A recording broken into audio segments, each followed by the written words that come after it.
Good morning, everyone. Welcome to today's session. Thanks so much for joining us. I hope you're all managing to stay safe and stay well and keep those hands washed. We've got a really good session lined up for you today. We're going to be looking at how you can use social media to help sort of build and maintain and reinforce your employer brand, which is something which is probably a bit more relevant now than ever if you think about having to keep your employees engaged and reassured and motivated. And if you're recruiting, make sure you're using social media to help with your recruitment. My name's Dan Aston. I'm going to be the kind of host for today's session. I'm joined by my new good friend, Alyssa. Hi, Alyssa. Hi. Hi. So hopefully you can see us loud and clear. You can, you can see us and you can hear us loud and clear. If there's any issues, please just let us know. You can send us a little message or a question in the questions box. And at any time throughout today's session, please do submit questions. If you have any that pop up at any time, just submit it into the little questions box, and we've got a bit of time allocated at the end of today to answer those questions for you. And we've got a couple of polls to run throughout the session, so please get involved in those. You just need to vote and let us know your answers, so we'll get onto those in a second. So so this is me, I'm Dan, and as I said, I'm joined by Alyssa. So Alyssa's got a long background in internal comms at a few different sort of big brand names that you will have heard of, and is now internal comms consultant at Spotty Dog Communications. So if you're joining us today, please do give us a tweet or give us a mention on LinkedIn. It's at Crowd Control HQ, at Spotty Dog Comms. Let us know that you're here. Let us know that you're enjoying it, that you've got any questions or what's your favorite takeaways. Just love to see those tweets, and we'll reply to everyone obviously that gives us a little mention. So thanks for that. Before we dive into the main core of today's session, which will be in about 2 minutes time, for any people that are new to Crowd Control HQ, I just want to spend a couple of minutes just to give you a whiz through what we're all about. So Crowd Control HQ, we're a UK-based social media management platform, and there's 4 key pillars really where we can help you as an organization, as a team, when it comes to social media. The first one is around engaging. So if you're trying to engage your prospects, your customers, your residents, your community, whoever your online audience is, Crowd Control HQ can help you engage those audiences with the right kind of social media messages at the right time to the right audiences, and you can do it all in a really easy to manage visual way. The second is around managing. So if you've got high volumes of messages to manage, or you've got high numbers of social media users you want to manage, or different teams managing being active on social media, we can help you do that in a sort of streamlined and efficient and time effective way to get on top of managing all of your social media assets and activities. And the last is around analytics. So if you need to sort of report back on your performance, like what's working and what's not working, any new opportunities when it comes to your social, you can see all of that in one place on a really nice, easy to use and visual dashboard, as you can see here. And the last thing really is around us as a business and how we can help. So obviously we don't just leave you to it. We're here to help make sure that you succeed. So whatever it is you're trying to do when it comes to social media, we're here to help you, hold your hand, give you support and advice, best practice, help you learn from others who are already doing it or have already been through what you're trying to do. So that's really in a nutshell what we're here to do and how we're able to help if you're looking for any help. And we work with all manner of different organizations, public sector and private sector. There's a few logos here, but there's many more. So if you've got any questions or want to pick our brains about anything, please just get in touch. And that's it. So I'm going to actually hand you over to Alyssa. So Alyssa, hopefully you've got the controls now for the slides. And Alyssa's obviously going to walk you through the main core of today's session, which is around using social media for employer brand. That's right. Thanks, Dan. So as Dan said, I work at Spotty Dog Communications. We're a full service communications agency, and I specialise in employee engagement and internal communication. Just to give you a quick idea of my background, before working at the agency, I worked in-house for a number of years, and I've worked at the Big Lottery Fund, HS2 and at Capita. So that's just a little bit of my background. I've worked across multiple industries, and of course course, as Dan said, if you want to pick my brains about anything at the end, we've got time for questions. And just to check, I think there'll be a copy of the slides available. Is that right, Dan?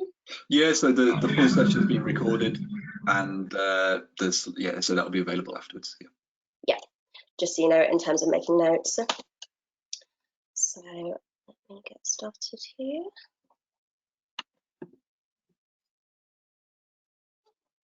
There we go. So first of all, just wanted to start off a quick poll, who we've got on the line and what team you work in. Dan, if you could start that for me, please. And while you're doing that, I'll just give you a quick overview of what we're going to cover today. So very much focusing on that idea about using social media for your employer brand. I want to give you an overview of how to either be building your employer brand or just supporting it if it's something that you're already doing. What I'm not going to cover today is going into full detail about how to create an employer brand, just in the interest of time, because that's a whole other webinar. So going to stick to the social media aspects. And as you'll have seen in the description, we are going to talk about the impact of COVID-19, what that's doing at the moment in terms of people's social media presence, and some suggestions around it. Brilliant. So I can see most people have voted now, so I'm going to just close the poll. Yep. Thanks everyone that voted. Share the results.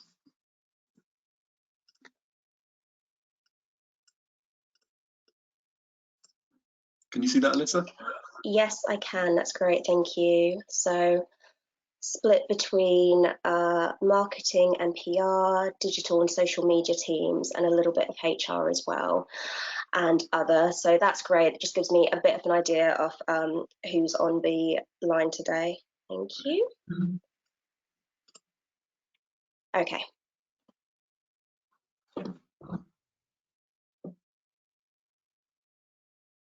So I wanted to start with just giving you a little bit of an overview of what we mean by employer brand, because you might have heard different definitions of it, and just make sure that we're all on the same page. So when I talk about employer brand, it's very much about how you present yourself as a potential employer to candidates. So we're generally talking about being externally facing. It's the message of this is who we are, this is what our company culture is, and this is why you might consider coming to work for us. This is what makes us stand out.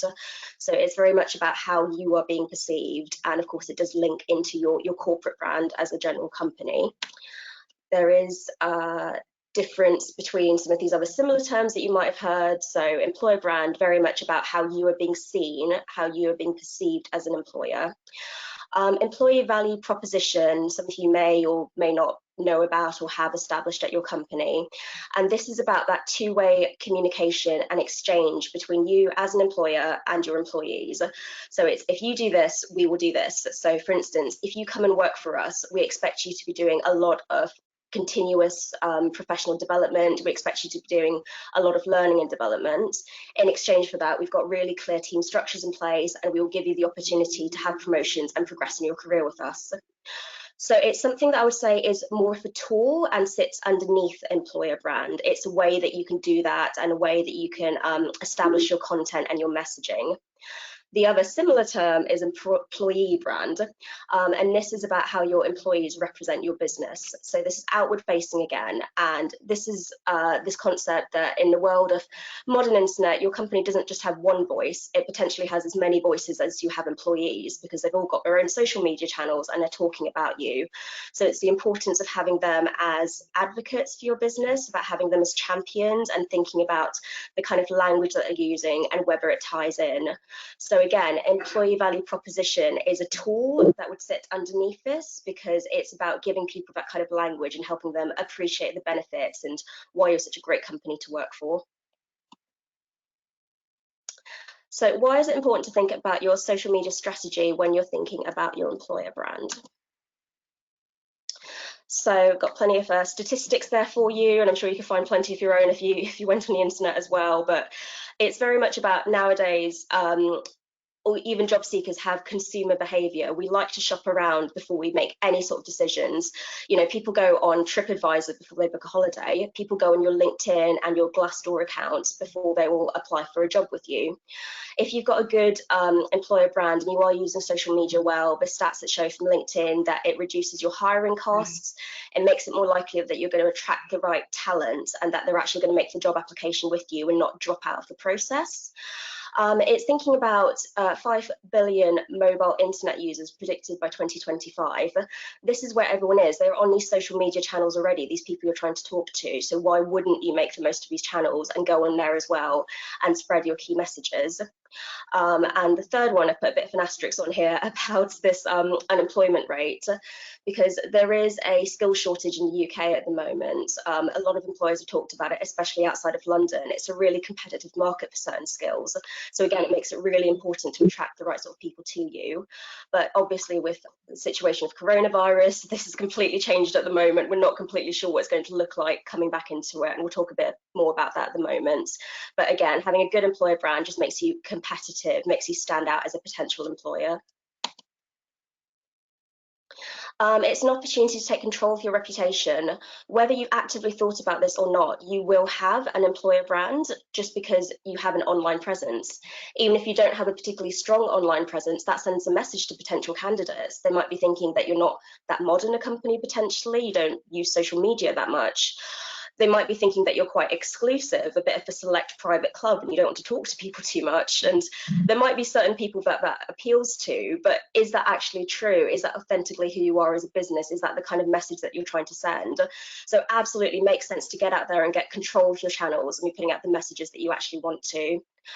Amplifying your own key messages, anything you're doing in terms of your wider marketing, this is a chance to reinforce that and talk about it as well.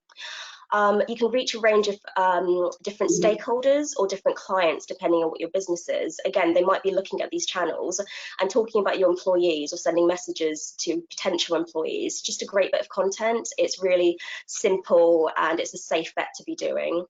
And then some of these stats we talked about, reducing your recruiting costs and just helping the bottom line of your business. So very quick poll again. So with that in mind, I just want to get an idea of who is looking after your employer brand at the moment, whether you call it that or not, or whether it's part of your attraction strategy or your marketing strategy. Are you actively promoting this and working on this, or is it something that you haven't thought about at all?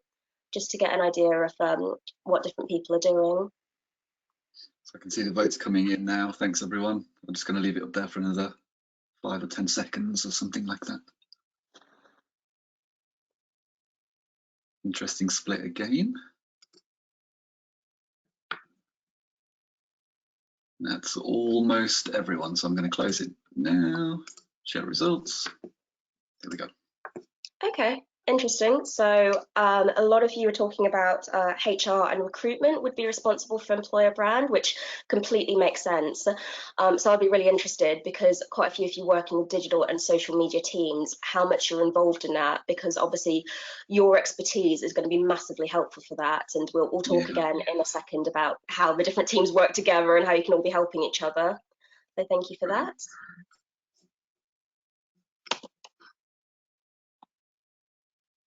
Okay, so as promised, let's talk a bit about employer brand in a time of coronavirus.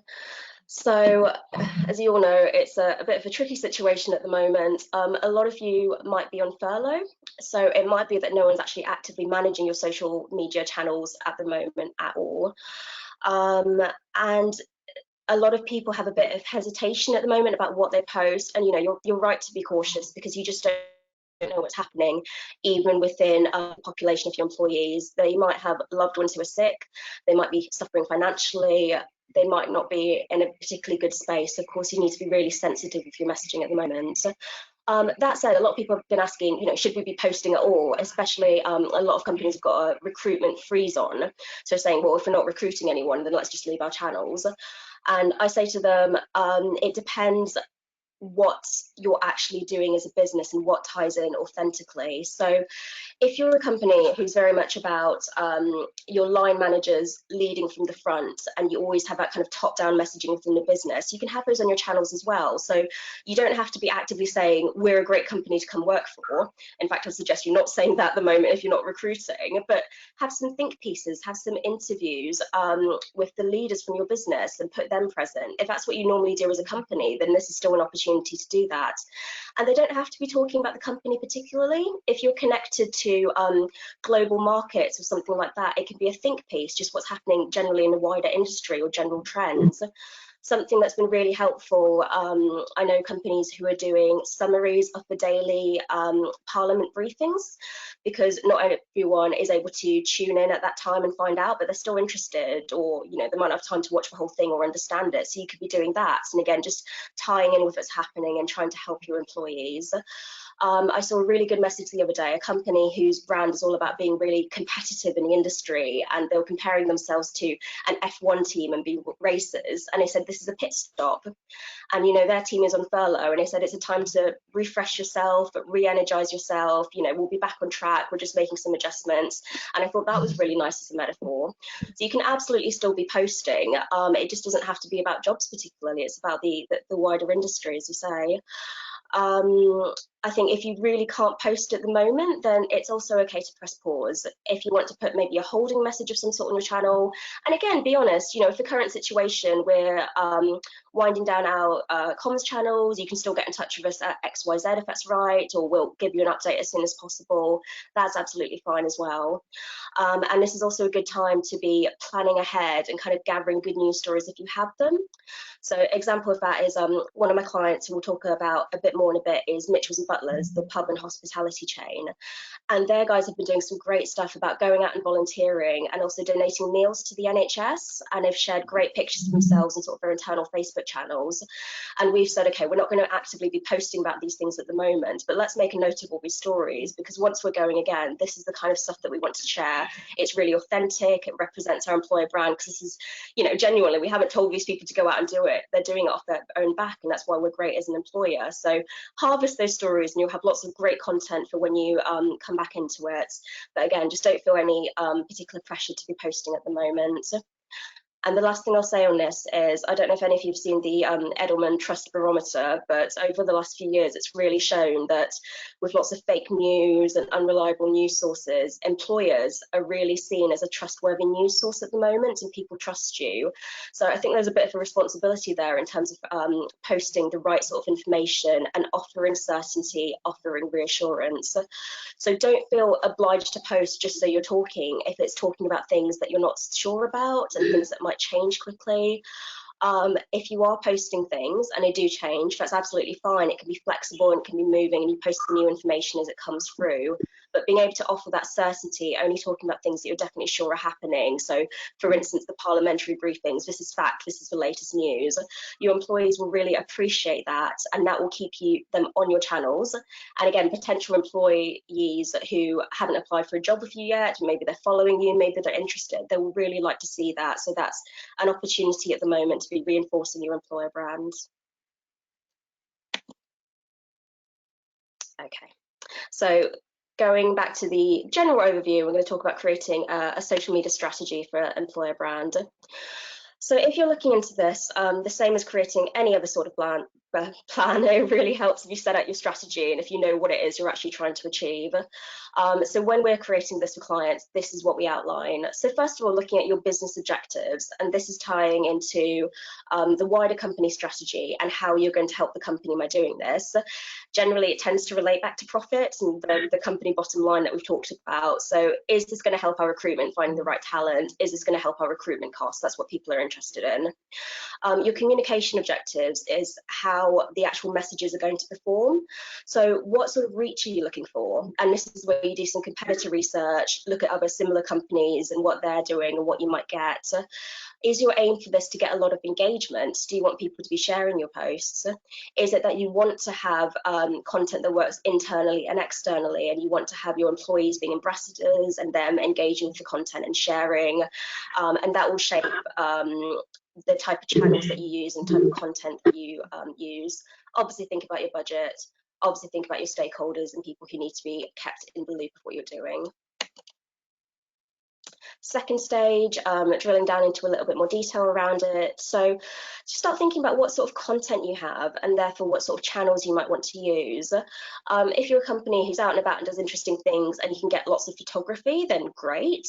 If you're a company who's very office-based and visually not that interesting, then maybe TikTok or Instagram are not the right channels for you because you haven't got the right sort of content.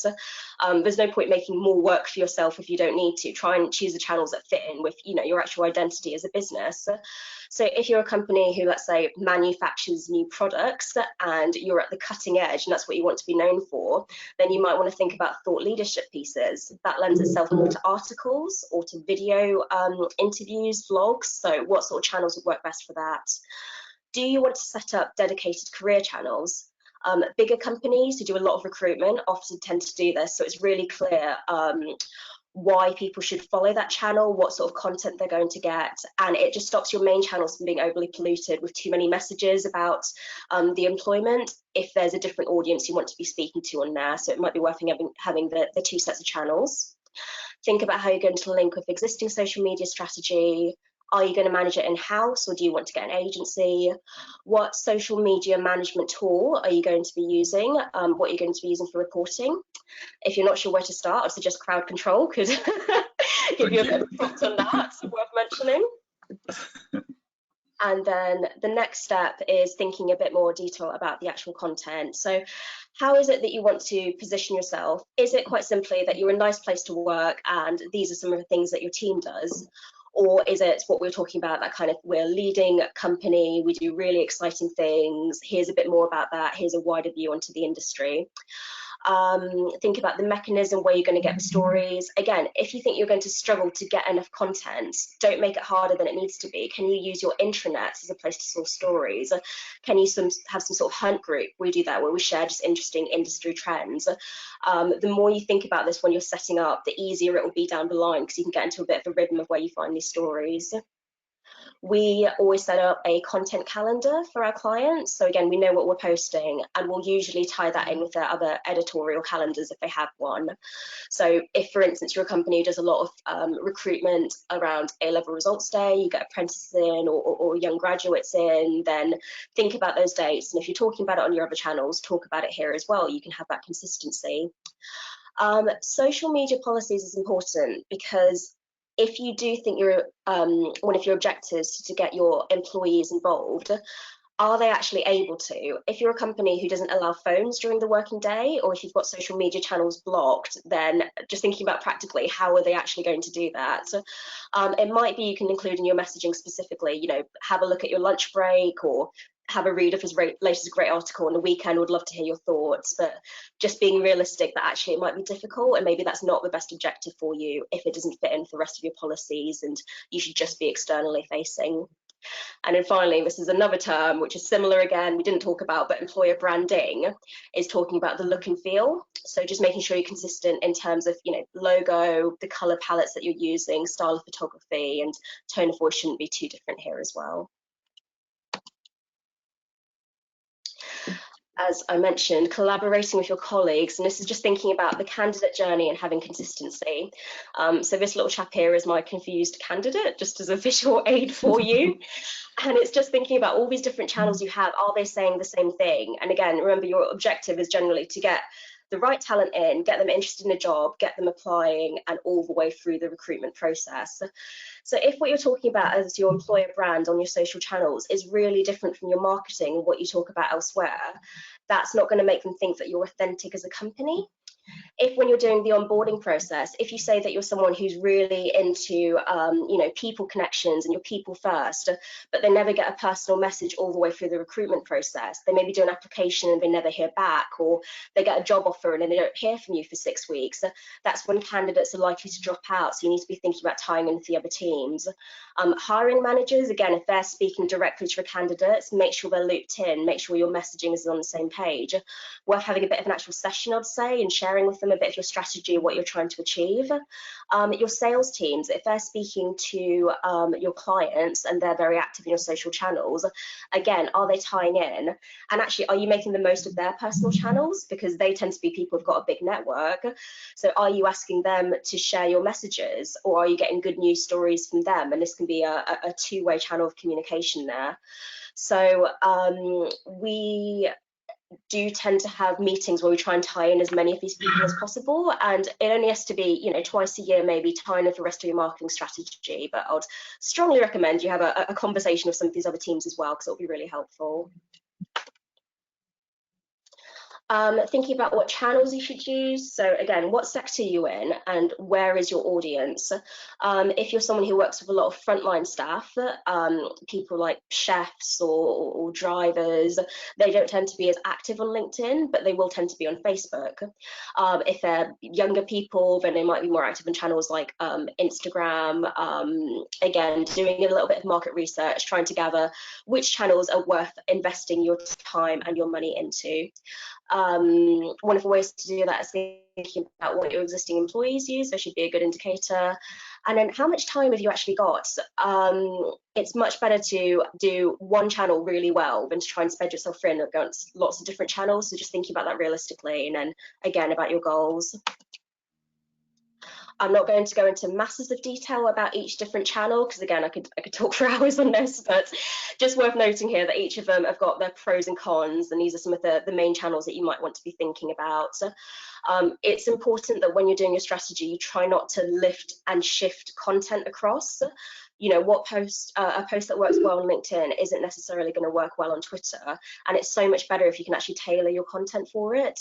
So think about, again, are you doing articles? Are you doing quick posts? Are you going to be quite visually led or be doing videos? And then these different channels are going to work better. So LinkedIn, Twitter, YouTube. Again, if you've got any specific questions about any of these, you can ask me at the end. I can go into them in more detail. Facebook, obviously, Instagram if you're quite visual, and it is worth thinking about channels like TikTok or Snapchat, which you might not have. You can do things about having geo filters on Snapchat if you're at an event or something, and that's a really good way to attract in candidates. We've done that before.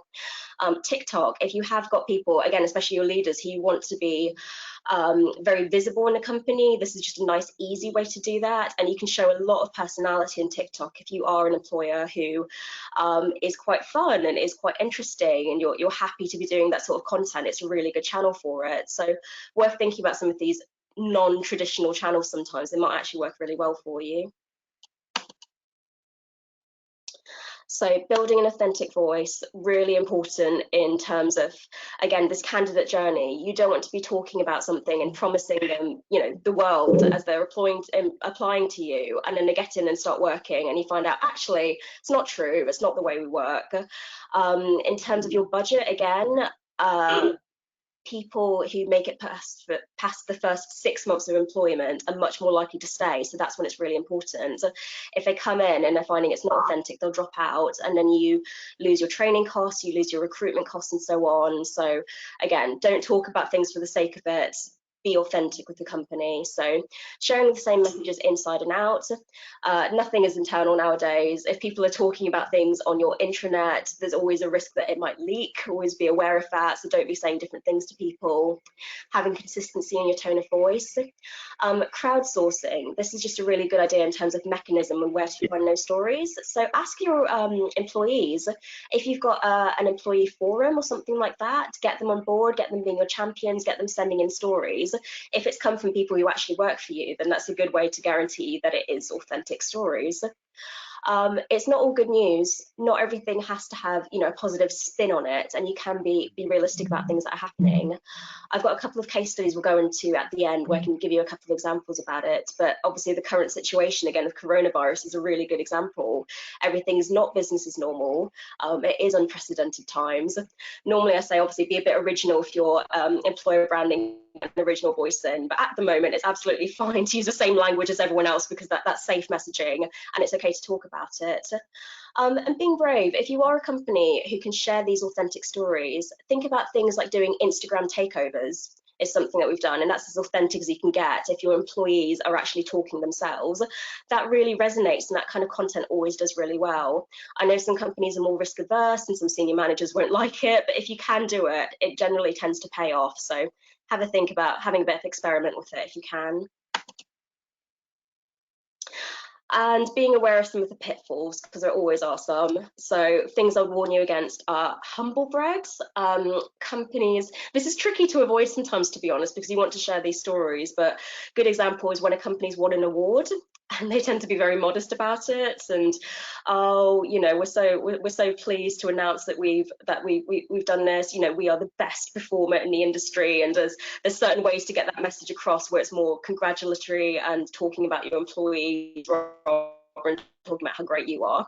Up to content. I always used to call this Me Too content, but I had to rebrand it in light of the Me Too hashtag. But hopefully it's clear enough what that means. That if someone, every other company in the industry is talking about this, do you need to jump on that bandwagon? Is it necessarily adding anything?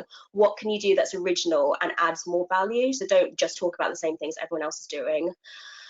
Try not to have your channels being broadcast only, because social media is all about engagement. It's about being social. So think of ways you can get that two-way engagement. So, as I say, especially if you've got employees who you can get to be your champions and go on and like and share things, that's a really good way to do that if it goes into their own channels. Emotionally proofreading, we'll talk about this in just a second, but just have that voice in your mind thinking about how something might appear to people internally in a company, potential employees, your clients, because this will go around to a lot of people. So just making sure, again, you're being sensitive with your messaging. And just as a quick tip, if you're going to set up a new hashtag, always check it first. Various horror stories where that's gone wrong. So it is just about getting a second pair of eyes is what I'd recommend on this. Maybe getting a third party to read what you've posted and just sense check it before it goes out. I've got a couple of quick examples of when it does go wrong. You might have seen these when they were viral, but Amazon decided to try and improve their employer brand by getting some champions to go out and post messages about how great it is to work for the company. And it really backfired, I think, because they just didn't give them enough guidance on kind of the tone of voice and how to talk about it, and it wasn't authentic. I'd suggest putting their champions out all by themselves probably wasn't the best idea as well, because Amazon's a very high profile company and they get a lot of attention. So basically what happened is these 20 or so champions went out and posted how much they love their jobs, and there was a load of backlash, largely from other employees within the company who went out and said, well, that's not true, I don't think that, you sound really robotic, that's not the full picture. As I say, just really wasn't very authentic. So probably might have been better with a bit more content if they'd done some sort of post where they say, for instance, our employees are what makes us great, we want to hear from you guys, what's your favorite part of your job? Then they could have been posting not quite in a bubble, it would have sounded more authentic, and they also would have had someone from the company to back them up when they started getting all this heat from various people as well. So good idea in theory, but it wasn't quite the right thing for them to be doing. This one is one of my favorite examples. Hey Associates, who are a recruitment agency. I do apologize, by the way, if anyone from either of these companies is on, but again, it's something that entirely sounded like a good idea. They posted a video which was about the incentives that they offer. So their top employees get flown on a private jet for an all expenses paid holiday, and they wanted to talk about this externally.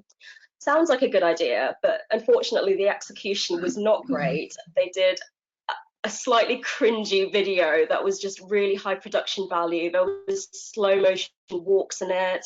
Everyone was color coordinated. They were playing ping pong in the office, and then they all get onto this private jet. It was this really laddish culture, really like bro. And do you know what? That might be exactly what they're like. And that might be the message they were trying to send out to people, and they want to attract those kind of people into a company.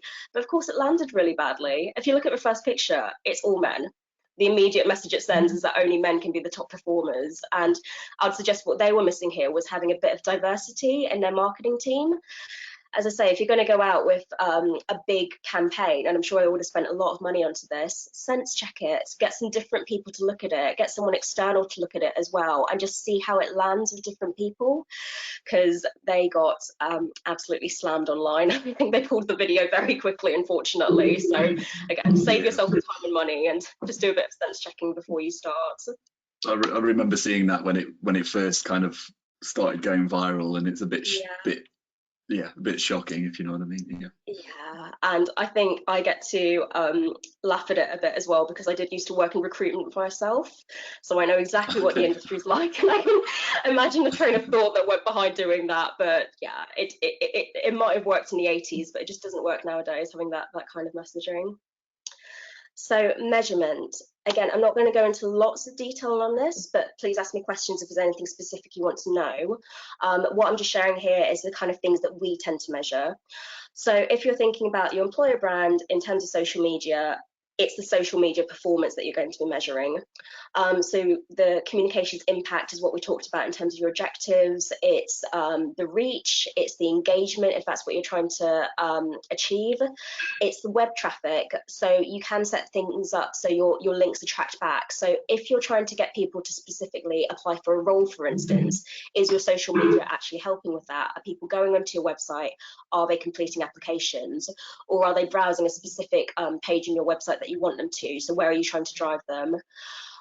Thinking about the cost of your social advertising. So again, I won't go into too much detail, but places like Facebook, basically the better your advert performs, the less the cost per view, and that's what you want to try to get to. So worthwhile having the good content because it's cheaper that way. So really worth measuring, seeing which adverts perform better in terms of the budget that you've put into them. And just as a note there, again, if your employer brand fits into your wider marketing strategy, I would suggest social media is a much cheaper way to advertise a lot of the time than going onto even recruitment job boards or newspaper advertising, whatever other channels you might want to use, because you can get a lot of organic reach. So that's an advantage of social media. Competitor tracking, we've talked about, and also sentiment. So how well your messages are landing.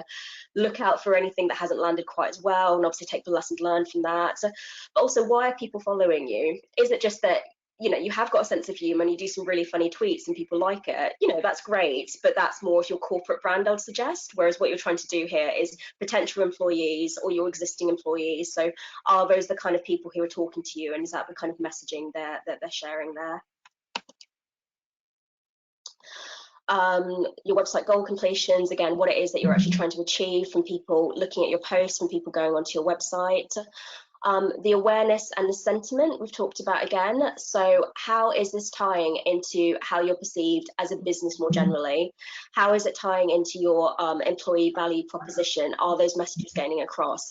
If you're, for instance, a company who's really hot on your corporate social responsibility and you want to be seen as an ethical employer, is that getting across to your stakeholders? Is that getting across to your clients? Is that the kind of conversation that people are having? And then the other key thing about business impact is always about the money. So these are the ways, if you're putting together a business case on this, or you're looking at ways to make improvement, this is the kind of stuff you can measure and baseline and think about how it performs. So the cost of the recruitment, social advertising versus other mediums I've talked about. And if you are trying to tie in the employee branding and you want people to be advocating for you, employee referrals are most likely to draw in the best talents, and it's most likely to have people who stay past those first 6 months and do stay a long time at the company and obviously save money. So that's something to think about in terms of success of your employer brand.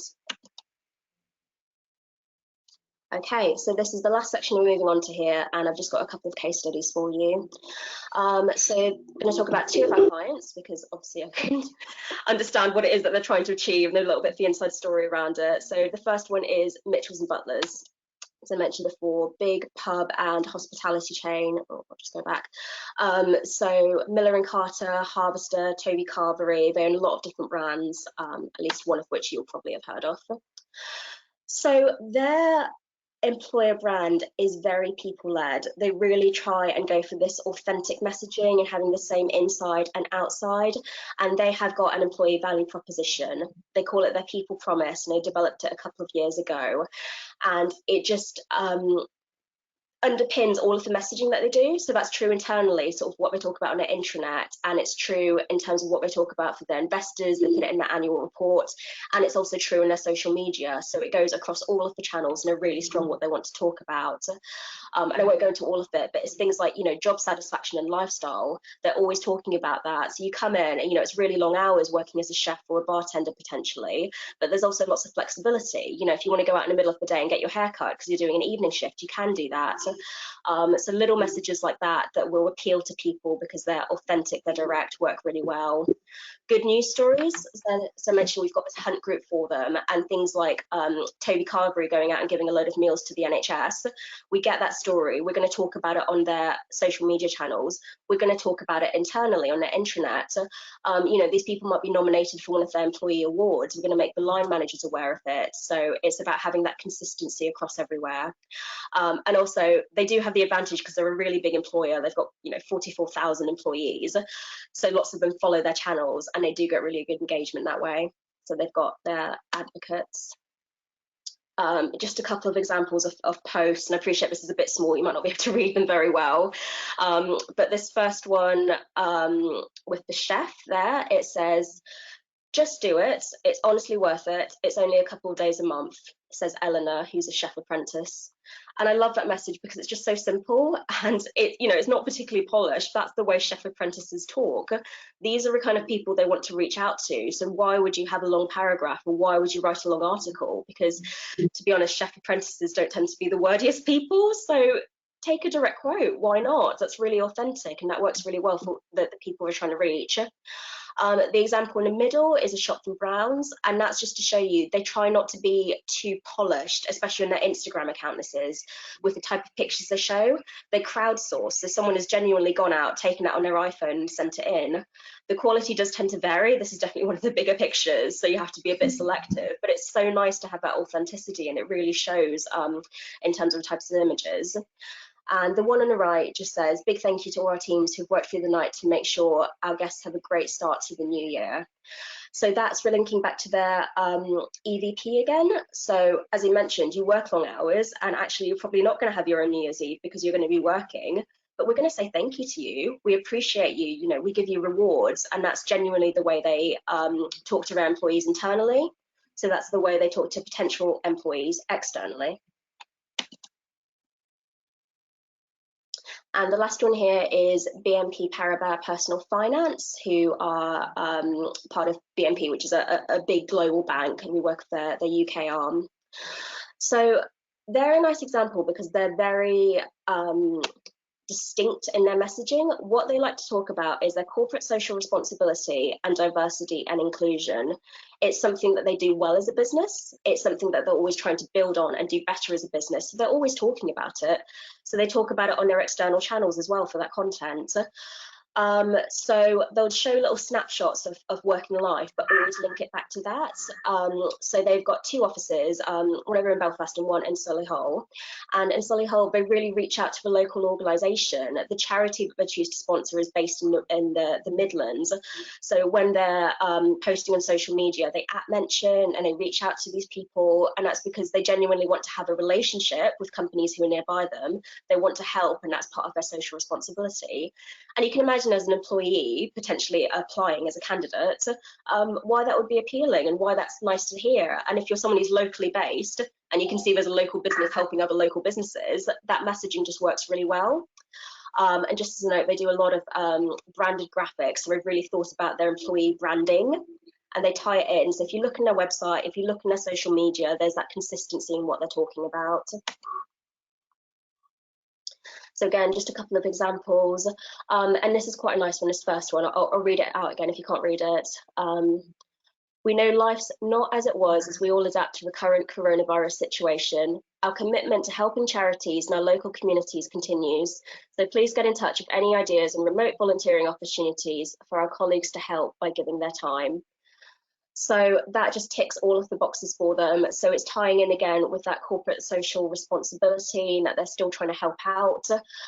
It's acknowledging, as we said, that it's not great news at the moment. This is what's happening. We do appreciate it, but it's giving a clear call to action in terms of get in touch with us with remote volunteering opportunities. And I know that's something genuinely they were trying to do. We had a discussion about it, if we could set something up for employees or if we wanted to sponsor them going out to any local organisations. So they used it as a way to talk on their channels and get some engagement and get people talking. And again, they're not talking about, you know, we're recruiting or anything like that, but candidates who might apply in the future can still see what they're talking about and they've got that consistency there. Second picture is just of a talk that happened about climate change. So again, showing internally they really are doing the things they talk about externally. This is why you should come work for us. It really is part of our culture. And the third one is about time to talk, time to change, which I'm sure a lot of you will have gotten involved in those campaigns with. And again, it just makes sense for them because they look after employees. They're all about that social responsibility, but internally as well, and they care about people's well-being. So just all good messages that are on point and reinforcing what they're trying to achieve. And that is it for me talking. So yeah, any Amazing. questions, Dan? Yeah, thanks so much, Alyssa. Really, really interesting. I've certainly learned a few bits and pieces today, so very worthwhile. I'm just going to check. So if anyone has any questions, please just submit them into the little questions box, and we can raise them now. We've got a bit of time. Just checking. So I actually had a question just while we're waiting to see if anyone pops in. So what's your sort of advice or tips and tricks on like how to best avoid being broadcast only? So you shared some really nice examples there, and what it seemed like is where organizations are able to have like a separate page for as a recruiter page or for like an employees page rather than being the external facing page. Like maybe that encourages it, but yeah, do you have any tips, Alyssa, on how to help avoid being broadcast only, you know, when it comes to sort of the good news stories, or, you know, not so good news stories, as you mentioned, which are more aimed for employees and potential future employees? Yeah. As you say, so having the specific channels does help because it just gives people a very clear idea of what sort of content is going to be on that channel and what sort of things to talk about. So they will come in because they're already interested in hearing about how you treat your employees, and they're already interested in, say, your charity initiatives, and they know that's where those conversations are happening, so they're more likely to get engaged. My top tip is what I'll say for anything that you're doing on social media, which is all about the outreach and the engagement. So mention people if you can. It's about paying attention to the news agenda as well and seeing what's happening. You know, what sort of industry news has just come out, or what hashtags are trending, and jumping onto those, mentioning them in your posts or starting to start conversations with people about it. That's the way that you're going to make sure your content is interesting, because you know it's things that people are talking about anyway. And then once you've established that and people know that you're quite conversational and that you do actually reply to things, then you're more likely to get that going forward. So to say, if you're just starting on this and you don't get that much engagement in the first 6 to 12 months, you know, don't worry about it. It does take some time potentially to build that up.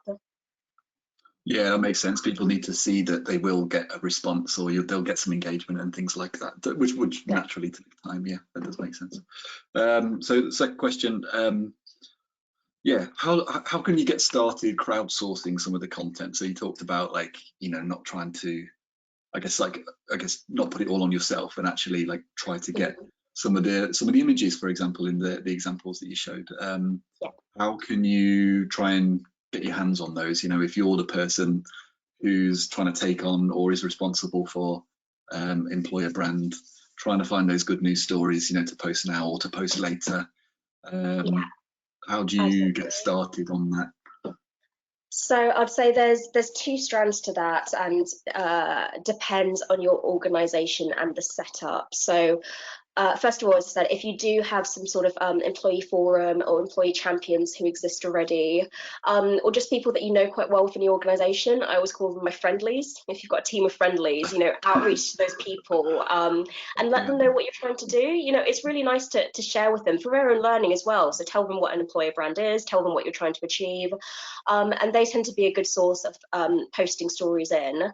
Do it really specifically if you need to. So if you know that there's a big staff event happening, an away day on the centre or something, reach out to them before and say, please, we get a couple of pictures. Please, could you post something or write a blog to follow up? The other way to do it is very much looking at the channels that you've got already. So if you have got an intranet, the same people you're talking to for those stories, or the actual stories you're getting in, can you share them externally? So always think about trying to make your content work harder for you. If you're already posting it somewhere, if you've got the image, if you've got the story, can it go externally? Will it help with your employer brand? Mitchells and Butlers, just to use an example again, they've got internal Facebook channels that they use for their frontline staff, and those are a great source. So we've made sure that we're members of all of them, and we'll check them regularly and see what people are talking about. We know those perform well, people are engaged, and they're posting these stories already, and they, they celebrate their colleagues, they say thank you, they say well done to this person, that person, and that's a really good source, because again, we can repurpose that content. So then we'll reach out for them, say, do you mind if we share it? Get a slightly better picture if the picture's terrible, whatever you might need to do, and bring that across. And the last thing I'll just mention is, especially again, if you're a company who wants your leadership to be visible, see what they're doing. One of my clients, it's very much all about the CEO. He's very engaging, he's the face of the company, so we loop in with his PA and we know what he's doing, what events he's going to, what might be interesting, and we always make sure that we talk about it. So see what's happening already and seeing where you can gather that content from. Yeah, brilliant, makes a lot of sense. Just got another quick question here, so I'm just going to check that super quick. From a question from Emma: any other tips to make your recruitment content relevant right now, striking the balance of not looking tone deaf but without saturating people who might be exhausted hearing about the COVID-19 situation? Yeah, completely get that. You don't want every post to be talking about it, and once you kind of establish your position on what's happening, what else can you post about at the moment? So again, make sure it ties in with what you'd genuinely be talking about. I wouldn't go off on a tangent with it, but learning and development content is something that's really nice at the moment, and I've seen performing well, because whether your employees are furloughed or not, or you think other people might potentially be, it's a good time to be working on your skills. So talk about what you offer your employees in terms of learning and development. If you've got a case study because you know someone's doing it at the moment, or if you've got recommendations. So if you can say, we've done a quick interview with so-and-so in our finance team, and they've got their top tips on how to become a finance manager, post that so people can start thinking about it. Another tip is, again, you have to be a little bit sensitive about this, but it's a good time for throwback content. So have a think, again, nothing too sort of extremely perky, but think about Flashback Friday, Throwback Thursday. What are just some nice moments with some nice stories that you want to tell? So I'd be careful about framing them in terms of that specifically. We thought it'd be a really good time to cheer everyone up. Let's look at a positive post from before. Do you remember this? And again, you can try and get that engagement. So mention the people who did the event, or the people who are in it, and that's quite nice content you can talk about. I would say it doesn't have to be recruitment specific, even though it's recruitment channels. In fact, depending on whether you're still recruiting at the moment or not, I'd potentially avoid that and talk about some of this other sort of softer content. Yeah, and people love sort of nostalgia as well. So if you have got a throwback post to something, like that happened previously, and like you said, tag those people in it. People like to remember things that they were involved in previously. And I know this is not the same, but my football team, obviously there's no football matches going on at the moment, so they kind of did the same. They recreated the football game that took place this time, like last year or a few years ago, on their Twitter channel, because obviously they're in a similar situation to many people where they need to keep their audience engaged on social, so they kind of did a throwback game rather than a post, but it's quite interesting to watch. Definitely, and I think people want that positivity at the moment, and some nice messaging is going to sit quite well. Yeah, 100% agree. Amazing. So unless there's any questions, there's no more coming in at the moment. Obviously, if you do have any more questions that you think of, like after the session or tomorrow, please just get in touch. You know how to find us, and you've got the contact details on the screen. And one thing I would say, so when Alyssa sent me her slides over when we were preparing for this webinar, she had you see the little QR codes here. So you're dealing with a professional when they have a QR code to their LinkedIn profile on the slide. So I had to add mine just to keep up. So and actually, if you've got an iPhone, I don't know if it works on all phones. If you've got an iPhone, open your camera, point it at the little QR code here you see on the screen, and it actually takes you through to the LinkedIn profile. So it's actually a fun little widget as well. So yeah, amazing. Thanks so much for joining us, Alyssa.